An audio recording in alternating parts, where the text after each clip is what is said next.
we've certainly been writing a lot about this at the Forward, and there are a growing number of Jewish nonprofits that are at least having a formal family leave policy, but it's paltry compared to, I think, what we expect. And one of the things that I have felt, because to some degree I both believe in this but know what it's like to manage through it, you know, I kind of help run a small business, it's hard.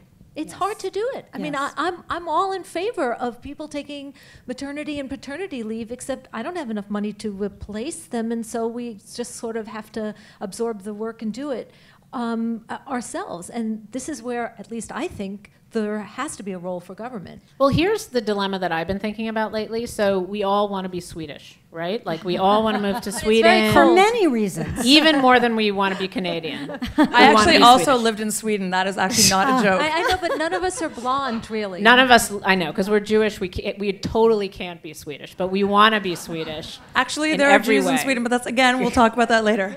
But my point is, so we yearn to be Swedish and have, you know, a year maternity leave and everything that they have in Norway, Sweden, et cetera. Except that the most recent studies show that in Norway and Sweden, women do worse in the workplace. They are more likely to work part-time. There's more likely to be gender segregation. So there's like a weird price you pay for the government setting. I've only started to think about this recently because all my life I have found it embarrassing that I live in one of the 2 countries in the world that doesn't have paid maternity leave, right? The other one is like Botswana. I mean, it's really nobody in the world doesn't have paid maternity leave, so it's embarrassing. But then you have these countries that have extensive paid maternity leave and women don't work or don't work in the same jobs as men, or they tend to drop out of the workforce more quickly. So it's kind of a weird dilemma. I don't really know what we should want anymore.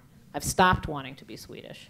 They have really good chocolate there. Why does that happen?